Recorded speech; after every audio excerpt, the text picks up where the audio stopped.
नमस्कार, आप देख रहे हैं प्राइम टीवी और मैं हूं आपके साथ नंदिनी यादव। वक्त हो चुका है उत्तर प्रदेश की बड़ी खबरों का रुख कर लेते हैं खबर की ओर।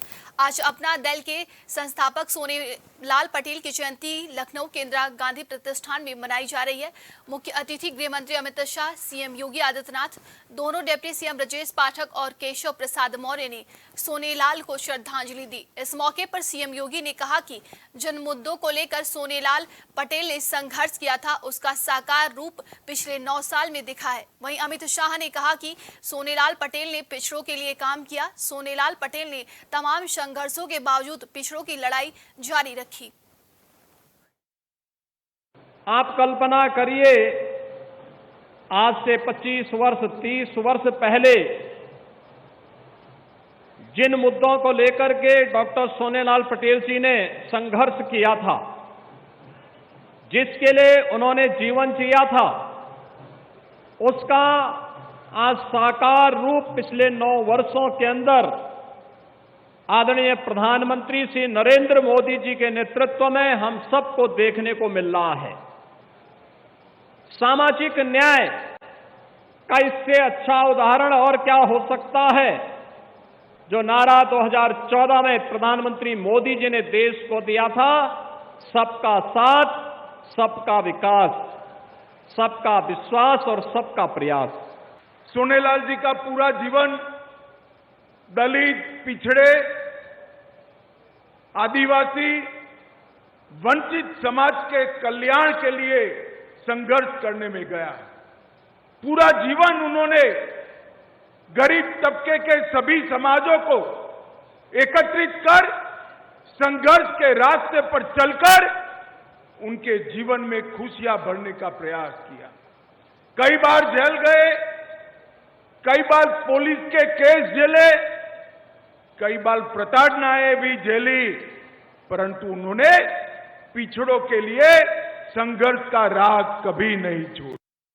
तो बता दें कि सोनेलाल पटेल की जयंती पर आज कार्यक्रम का आयोजन किया गया था, जिसमें दोनों बेटियों ने अपने अपने कार्यक्रमों में शक्ति प्रदर्शन किया। बता दें कि सोनेलाल पटेल की जयंती पर अपना दल एस ने तमाम नेताओं को शामिल कर शक्ति प्रदर्शन के साथ साथ ही 2024 मिशन का भी शक्ति प्रदर्शन किया। इसी के साथ इस कार्यक्रम में गृह मंत्री अमित शाह और मुख्यमंत्री सीएम योगी आदित्यनाथ ने जनसभा को संबोधित किया। बताया जा रहा है कि 2024 मिशन को लेकर सियासी संदेश भी उन्होंने दिया है। अपना दल के संस्थापक डॉक्टर सोनेलाल पटेल की जयंती पर आज राजधानी लखनऊ में कार्यक्रम का आयोजन हुआ। इस दौरान अपना दल कमेरावादी के आयोजित कार्यक्रम में सपा अध्यक्ष अखिलेश यादव शामिल हुए। इस दौरान उन्होंने लोगों को संबोधित करते हुए कहा कि आज हम सब मिल करके अपना दल के संस्थापक जिन्होंने पार्टी को खड़ा किया उनको याद करने आए हैं। जो लोग उन्हें जानते हैं वो जानते हैं कि उनका जन्म स्थान कन्नौज था। साथ ही उन्होंने कहा कि जातीय जनगणना का जो सवाल उठाया गया है वो सबसे अहम सवाल है। और क्या कुछ उन्होंने कहा है, आइए सुनाते हैं आपको। अपना दल कमेरा के लोगों को धन्यवाद देता हूँ कि सोनेलाल पटेल जी के आज उन्होंने जयंती के कार्यक्रम में हम सब लोग बुलाया। डॉक्टर सोनेलाल पटेल जी जो जन्म स्थान था वो कन्नौज, और हमारा और समाजवादियों का, नेताजी का क्रम क्षेत्र रहा कन्नौज। ये लगाव उनके साथ। आम आदमी पार्टी के 32 गोल लालटेन अभियान के तहत लालटेन जुलूस निकाला गया। वहीं बिजली कटौती और महंगी बिजली के खिलाफ जिलाध्यक्ष शेखर दीक्षित के नेतृत्व में परिवर्तन चौक से हजरतगंज चौराहे तक लालटेन जुलूस निकाला गया। वहीं इस दौरान प्राइम टीवी की संवाददाता ने आप पार्टी के जिलाध्यक्ष शेखर दीक्षित से खास बातचीत की है। बिजली की जो दरें बढ़ाई जा रही हैं उनके खिलाफ आम आदमी पार्टी लगातार आवाज बुलंद कर रही है। पिछले 6 महीने से प्रदेश में बिजली की वजह से क्या संकट है, आप लोग सिविल अस्पताल देख रहे होंगे, आप लोग और जगह देख रहे होंगे। जिस तरीके से पुलिस हमारे कार्यकर्ताओं को बर्बरतापूर्वक उठा के भर रही है, ये लोकतंत्र की हत्या है। और मैं कहूँगा मोदी और अमित शाह, आज अमित शाह लखनऊ में है, उनको सिर्फ लोकतंत्र की हत्या करना आता है। मणिपुर चला रहे हैं, कल उत्तर प्रदेश चला रहे हैं। देखा किस तरह से परिवर्तन चौक पे आज आम आदमी पार्टी जो है बिजली की महंगाई और कटौती के लेकर जो भीषण जो जिस तरह से आज प्रदर्शन कर रही है, आप देख सकते हैं किस तरह से पुलिस प्रशासन है रोकने पे पूरी तरह से अलर्ट है। और वही आपको आज जिस तरह से बात की है प्रदेश अध्यक्ष आम आदमी पार्टी के जो शेखर जी, उनका साफ तौर पर कहना है कि जब तक बिजली की महंगाई और कटौती में कोई भी परिवर्तन नहीं आता है, हम लगातार जो है चक्का जाम करेंगे और इसी तरह विरोध प्रदर्शन करते रहेंगे। तो किस तरह से आम आदमी पार्टी जो है आक्रोशित रूप से अपने तमाम कार्यकर्ताओं के साथ चक्का जाम कर रही है, विरोध प्रदर्शन कर रहे हैं। उनका साफ तौर पर कहना है कि अब लालटेन को देख कर ये पता लगा सकते हैं कि अब जो हमारा देश है वो फिर से लालटेन के युग में चली गई है, ना कि जो योगी सरकार ने अपना वादा किया था कि 24-24 घंटे बिजली देंगे। 24 घंटे बिजली की बात छोड़िए, 12-12 घंटे भी बिजली नहीं मिल रही है। और इसे लेकर प्रदेश अध्यक्ष जो शेखर दीक्षित हैं लगातार अपने बयान में कह रहे हैं कि जो पुलिस प्रशासन है वो हम पे अत्याचार कर रहे हैं और हमें किस तरह से हमें रोका जा रहा है। तो रोकने से जो हमारा विरोध प्रदर्शन है रुकेगा नहीं और हम लगातार इस तरह से देश प्रदेश में बिजली को लेके हम विरोध प्रदर्शन करते रहेंगे और इसके लिए बीजेपी सरकार को पूरी तरह से हमलावर हो रहे हैं। कैमरामैन अभिन के साथ सुहानी सिंह, प्राइम टीवी, लखनऊ। सहारनपुर में रविवार को DIG Saharanpur range Ajay Kumar Sahni, SSP Vipin ताड़ा और एसपी सिटी अभिमन्यु मांगलिक ने प्रेस वार्ता कर आजाद समाज पार्टी के प्रमुख चंद्रशेखर पर हुए जानलेवा हमला का खुलासा किया है। डीआईजी ने प्रेस वार्ता में बताया कि युवकों की गिरफ्तारी के लिए 5 टीमों का गठन किया गया था। पुलिस पूछताछ में चारों युवकों ने बताया कि भीम आर्मी और आजाद समाज पार्टी के राष्ट्रीय अध्यक्ष चंद्रशेखर के द्वारा दिल्ली एनसीआर और कई अन्य जगह पर दिए गए बयानों से नाराज होकर ये कदम उठाया था। डीआईजी ने बताया कि चारों युवकों को हरियाणा से गिरफ्तार किया गया है।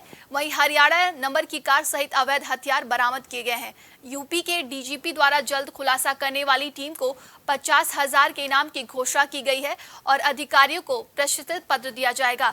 बताया जा रहा है कि एक कार्यक्रम से लौटते वक्त भीम आर्मी और आजाद समाज पार्टी के राष्ट्रीय अध्यक्ष चंद्रशेखर पर एक कार्यक्रम से लौटते वक्त हरियाणा नंबर कार सवार युवकों ने जान से मारने की नियत से कई राउंड फायरिंग की थी। फायरिंग में चंद्रशेखर आजाद सहित उनके साथी बाल बाल बच गए थे, जिसमें एक गोली उनके कमर से छूकर निकल गई थी, जिसके बाद उनको जिला अस्पताल में आईसीयू वार्ड में भर्ती किया गया था। ठीक होने के पश्चात उनको डिस्चार्ज कर दिया गया था।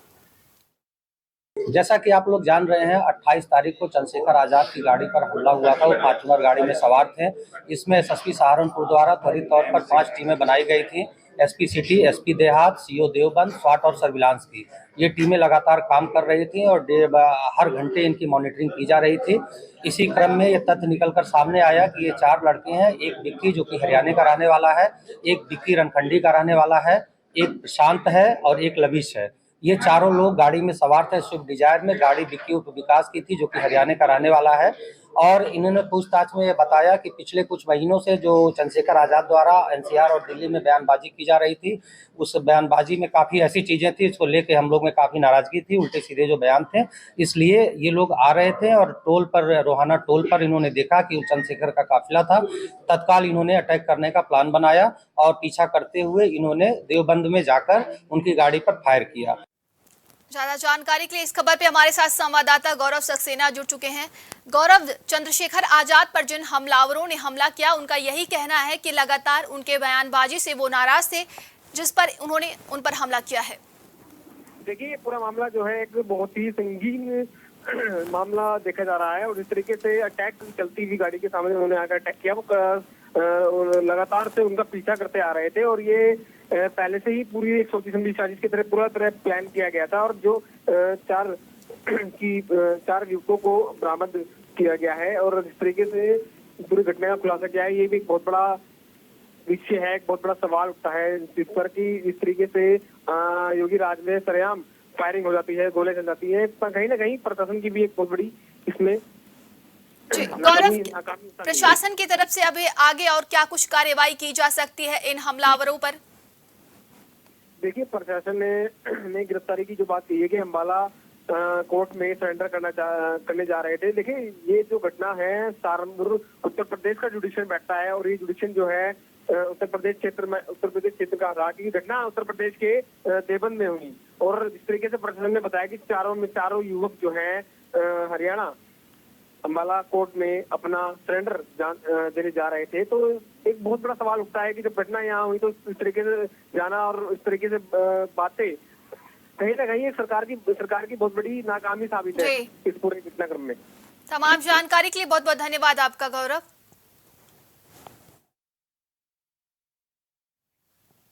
कासगंज में 2004 सड़क दुर्घटना में मारे गए पत्रकार वीरेश कुमार गुप्ता की 19वीं पुण्यतिथि पर ग्रामीण पत्रकार एसोसिएशन पदाधिकारियों ने क्षेत्राधिकारी पटियाली के कार्यालय गंजडुंडवारा पहुंचकर क्षेत्राधिकारी डी.के. पंत जी को पटका पहनाकर और शहीद वीरेश स्मृति सम्मान से सम्मानित किया। इस मौके पर ग्रामीण पत्रकार एसोसिएशन के मंडल अध्यक्ष राम नरेश चौहान ने अपने विचार रखे। इसी बीच पटियाली क्षेत्राधिकारी दीप कुमार पंत ने शहीद वीरेश कुमार गुप्ता जी को याद किया और अपनी बात रखी। इस दौरान अनूप चौहान, चेतन गौतम, जयचंद, विमल बाबू आदि पदाधिकारी मौजूद रहे।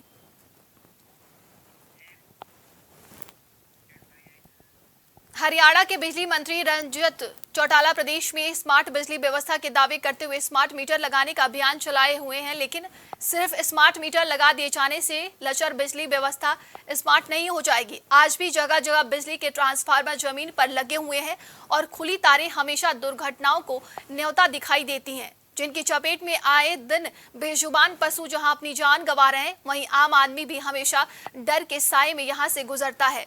ये तस्वीरें बल्लभगढ़ के sector 62 Jain colony, Gupta hotel, Adarsh Nagar, Hari Vihar, Mohna road की है, जहां ज्यादातर ट्रांसफार्मर जमीन पर रखे हुए हैं और उनकी नंगी तारें जमीन पर बिछी नजर आ रही हैं। आलम यह है कि इनके चारों तरफ बिजली विभाग द्वारा सुरक्षा के लिए कोई फेंसिंग तक नहीं की गई है, जिसके चलते आए दिन दुर्घटनाएं देखने को मिलती हैं। स्थानीय लोगों का कहना है कि बारिशों के मौसम में जमीन पर पड़े हुए ट्रांसफार्मर खतरे की घंटी बजा रहे हैं, लेकिन बिजली विभाग इन ट्रांसफार्मरों को खंभे पर रखने की बजाय आंखें मूंद बैठा है और बिजली मंत्री अपने विभाग की कार्यशैली के कसीदे पढ़ने में लगे हुए हैं। हैरानी की बात यह है कि किसी भी ट्रांसफार्मर के चारों तरफ किसी तरह की कोई फेंसिंग तक नहीं की गई है। लोगों का कहना है कि आए दिन जमीन पर पड़े हुए ट्रांसफार्मर बेजुबान पशुओं की जान तो लेते ही हैं, कई बार इंसान और बच्चे भी इसकी चपेट में आ जाते हैं। उनका कहना था कि बारिशों के मौसम में शहर में वाटर लॉगिंग होना आम बात है। ऐसे में जमीन पर पड़े ट्रांसफार्मरों से पानी की करंट पूरी संभावना बनी रहती है, जो किसी के लिए भी जानलेवा साबित हो सकती है। क्या नाम आपका? सुभाष गंदा। सुभाष जी, बल्लभगढ़ फरीदाबाद की अगर खास तौर पर बात की जाए तो इन दिनों बिजली के जो ट्रांसफार्मर है वो जमीन पर रखे हुए हैं। हाँ, कोई बड़ा हादसा भी हो सकता है, इसमें किसकी लापरवाही मानते हो? ये लापरवाही बिजली बोर्ड की है जी, क्योंकि ट्रांसफार्मर हमेशा ऊपर होना चाहिए जी। नीचे ज़मीन में रहेगा तो बारिशों में पानी आता है और खंभे हों, साथ में कोई गिल्ड हो तो उसमें करंट आने का डर रहता है, उससे कोई भी हादसा हो सकता है। इस चीज़ को ध्यान में रखते हुए बिजली विभाग को चाहिए। संदीप, जिस तरह के बात करें कि खुले में बिजली के तार पड़े रहते हैं, ट्रांसफार्मर है, कितनी परेशानी होती है लोगों को? इससे हमें बहुत ज़्यादा परेशानी होती है। बारिश के टाइम में पानी भरने के कारण करंट उतर आता है नीचे तारों में या ट्रांसफार्मर में, जिस वजह से किसी पशु को या व्यक्ति को करंट लगने का खतरा होता है। और पशु तो ऐसे ही घूमते रहते हैं, कभी भी मुँह मार सकते हैं, स्पार्किंग हो जाती है कई बार। तो ये बिजली बोर्ड को सुरक्षित करने चाहिए, जिस वजह से मतलब किसी को कोई समस्या ना हो। दिक्कत तो बहुत आ रही है जी। आजकल ये बारिश का मौसम चल रहा है, बरसात का मौसम चल रहा है, जिसमें गली मोहल्लों में सड़कों पे ये ट्रांसफार्मर पड़े रहते हैं, उनमें खुले तार होते हैं। उनकी वजह से बहुत पशु, बहुत बच्चे वो मतलब हादसे का शिकार हो जाते हैं। सरकार मतलब ये सब चीज़ के लिए सरकार जिम्मेदार है। कल ऐसी मतलब हरि बिहार की वास्ता है, उसमें 2 गाय ट्रांसफार्मर की करंट के लगने वजह से उनकी मौत हो गई। मेरा नाम मोहित है। परेशानी जी बहुत है। ये जो ट्रांसफार्मर सड़कों पे वैसे रखे रहते हैं, गलियों में मोहल्लों में दिक्कत आती रहती है। बारिश का मौसम चल रहा है, किसी को, पशु को, किसी व्यक्ति को परेशानी रहती है करंट की। मेरी निवेदन है बिजली विभाग से इसका समाधान करें जल्दी से जल्दी। बारिश का मौसम चल रहा है। औरैया अशलदा के महाराणा प्रताप एजुकेशन सेंटर में स्थित भाजपा महिला मोर्चा जिलाध्यक्ष के मकान में उनकी गैर मौजूदगी में एक परिचित और कुछ अपरिचित नकाबपोशों ने मकान के अंदर खाना बना रही महिला के साथ मारपीट और छेड़खानी की। एक युवक को गोली बता दें कि एक युवक को गाली गलौज करते हुए मारपीट कर घायल करने के साथ मकान के अंदर ताले डाल दिए गए, लेकिन घटना के दूसरे दिन भी मामले की रिपोर्ट दर्ज नहीं हो सकी थी। बता दें कि भाजपा महिला मोर्चा जिलाध्यक्ष मंजू चौहान ने पुलिस से शिकायत की है कि उनकी गैर मौजूदगी में मौका पाकर राजशक्ति मैरिज होम का मालिक निवासी बिधुना रोड अचलदा अपने लगभग 5 नकाबपोश महिला पुरुषों के साथ आए और घर में घुसकर गाली गलौज कर मारपीट करने के साथ महिला को कमरे में खींचकर उसके कपड़े फाड़ दिए। पूरी घटना स्कूल में लगे सीसीटीवी कैमरे में कैद हो गई। हालांकि घटना के दूसरे दिन भी रिपोर्ट दर्ज नहीं हो सकी थी। इस संबंध में थाना प्रभारी सत्य प्रकाश सिंह ने बताया कि सीसीटीवी फुटेज खंगाले जा रहे हैं, जिसके आधार पर दोषियों के खिलाफ कार्रवाई की जाएगी। किसी भी तरह इनके स्कूल में घुसकर और इनको बांध के डाल दिया जाए, इनके साथ मारपीट किया जाए, पता नहीं क्या होता हम लोगों के साथ। ये पहले से प्लानिंग थी, मारने की प्लानिंग थी इनकी, लेकिन हम समझ नहीं पा रहे थे।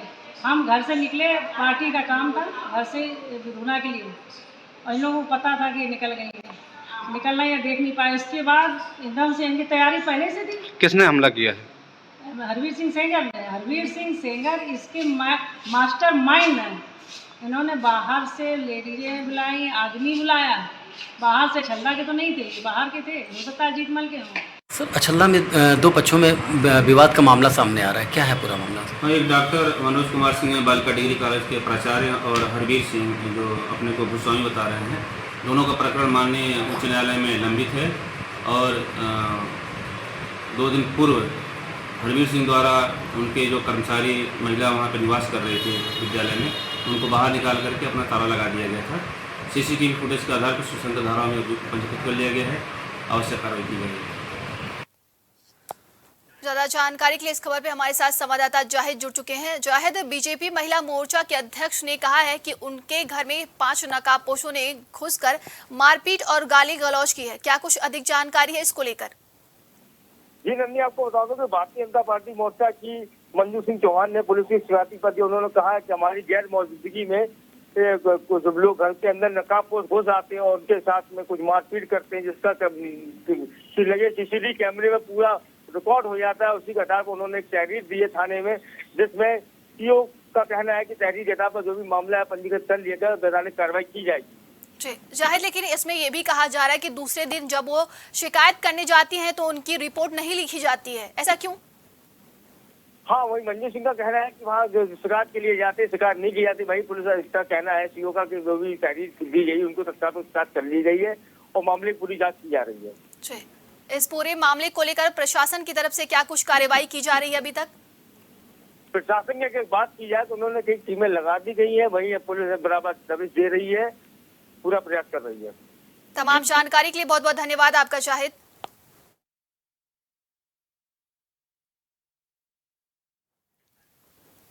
औरैया के नगर पालिका परिषद द्वारा संचालित गौशाला में 3 गायों की मौत के बाद हुए बवाल को देखते हुए भारतीय किसान यूनियन के पदाधिकारी औरैया पहुंचे, जहां उन्होंने नगर पालिका परिषद पहुंचकर जोरदार नारेबाजी की और उन्होंने एक ज्ञापन भी तहसीलदार को सौंपा है।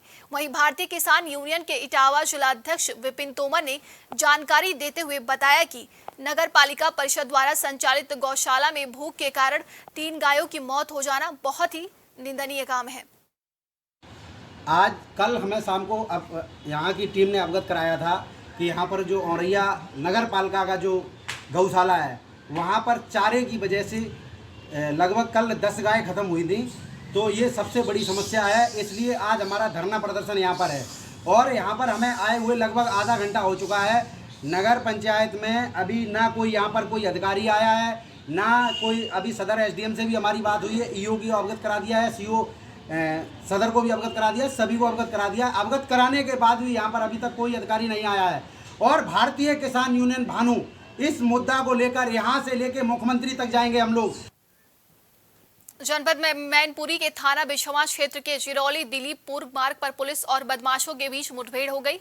मुठभेड़ में एक बदमाश के पैर में गोली लगी, जिसमें घायल बदमाश के बाइक का संतुलन बिगड़ा। बाइक गिरने के बाद पुलिस ने एक बदमाश को मौके पर ही दबोचा, वहीं एक बदमाश भाग जाने में सफल हो गया, जिसके बाद घेराव कर पुलिस ने बदमाश तेजपाल उर्फ कुंबो आरोपी को भी दबोचा। पकड़ा गया शातिर आरोपी पवन धीमा ने 2 दिन पहले लाहौरीपुर गांव में एक वृद्ध हकीम सिंह की ईंट से कुचलकर हत्या कर दी थी।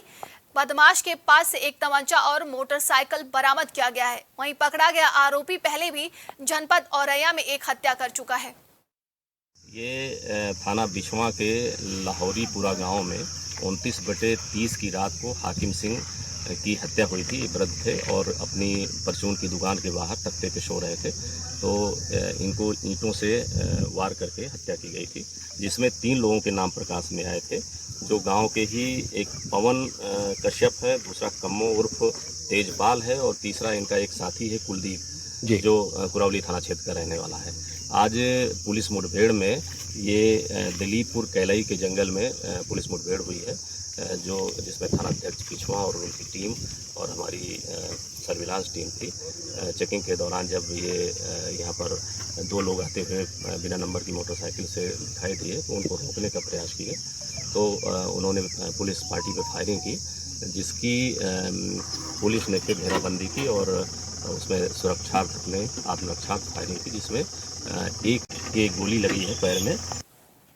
खबर उन्नाव से है, जहां मोटरसाइकिल पर बैठकर स्टंट करना और रील बनाना युवाओं को महंगा पड़ गया। सोशल मीडिया पर एक बाइक पर 1 नहीं 2 नहीं बल्कि 7 युवकों का एक बाइक पर बैठकर बाइक चलाने का वीडियो वायरल हो रहा है। वायरल वीडियो का संज्ञान लेते हुए पुलिस ने आरटीओ से वाहन की जानकारी मंगवाई, जिसके बाद पुलिस ने वायरल वीडियो मामले का संज्ञान लेते हुए बाइक का चालान किया और सीओ सिटी आशुतोष कुमार ने बताया कि बाइक का लगभग 16,000 का चालान किया गया है। वहीं संबंधित थानाध्यक्ष से वाहन मालिक से संपर्क कर उसका पक्ष जानने को कहा गया है। उसको बुलाकर आने की विधिक कार्रवाई की जाएगी। सोशल मीडिया के माध्यम से उन्नाव पुलिस को एक वीडियो मिलता है, जिसमें एक ही बाइक पे बैठकर 7 लोग स्टंट कर रहे थे। जैसे ही इसकी जानकारी हुई, तत्काल हम लोग इस एक्टिव हुए और आरटीओ के माध्यम से इस बाइक की जानकारी इकट्ठा की गई। बाइक नंबर UP 35BE 9825 है। इस पे MV एक्ट के तहत चालान किया गया है, जो लगभग 16,000 का चालान हुआ है और संबंधित थानाध्यक्ष को बताया गया है कि इसके जो मालिक हैं उनको बुलाकर उनका पक्ष जान करके इसके खिलाफ अन्य विधिक कार्रवाई करें। अभी के लिए उत्तर प्रदेश की खबरों में बस इतना ही। देश दुनिया की तमाम खबरों के लिए देखते रहिए प्राइम टीवी।